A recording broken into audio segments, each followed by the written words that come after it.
سلام دوستان، بیلی هستم، ادمین چنل آنلاین تک. دوستان تو این ویدیو میخوام یه سایتی رو بهتون معرفی کنم که میشه از طریق اون سایت فیلتر شکن اکانت فیلتر شکن رایگان دریافت کرد. خب وارد مرورگر گوشیتون میشین، VPN Gate رو سرچ میکنیم، vpngate.net همین سایت اولی که برامون آورد میزنیم روش. خب سایت رو برامون باز میکنه. اگه 1% باز نکرد میایین توی گوگل پلی برنامه پروکسی بروزر، همین اولی فری آنلاک سایت، اینو میزنین. یعنی لازم نیست فیلتر شکن نصب کنین، با این نرم افزار میتونین برین داخل سایت های فیلتر شده و بدون محدودیت بازشون کنید و ازشون استفاده کنید. خب حالا ما فعلا چون برامون باز کرد کاری بهش نداریم. ببینین تو این سایت همین اول سایت نوشته که یوزرنیم و پسورد فیلتر شکن VPN هستش. خب ما به ایناش کاری نداریم، فقط IP هاشو لازم داریم.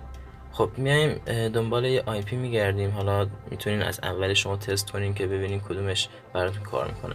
حالا این تیکش هم اگه فعال کنین خیلی خوبه، میتونین اینا رو قطع کنین، فقط یه دونه تیکشو همون L2TP IPsec رو فعال نگه دارین. رفرش سرورز رو میزنم. خب الان فقط فیلتر شکن اکانت های فیلتر شکن رو براتون میاره. خب حالا ما میگردیم دنبال یه سایت، یه IP.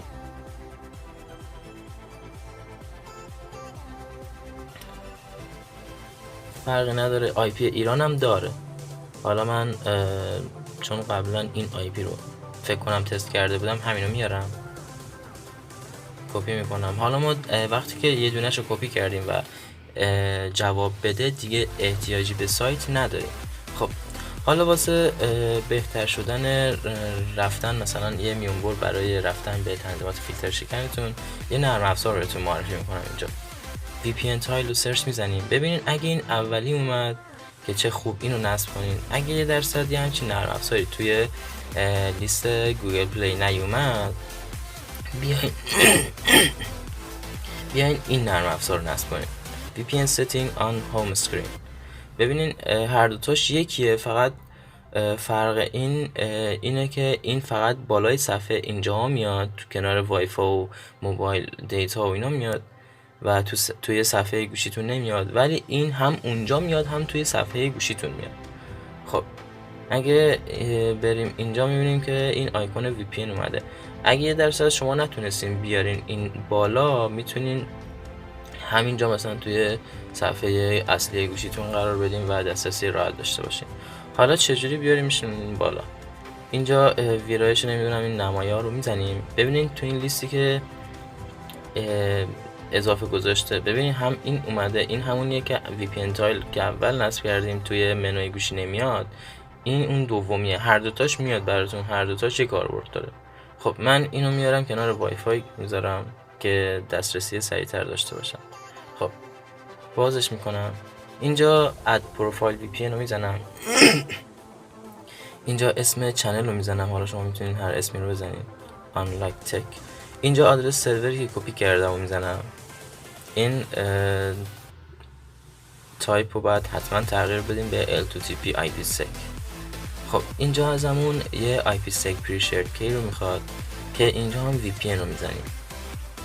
بعدش یوزرنیم VPN، پسورد هم VPN. خب سیو رو میزنیم. حالا دوباره کانکت میشیم، صبر میکنیم تا کانکت بشه. یکم ممکنه طول بکشه ولی خب ارزشش رو داره.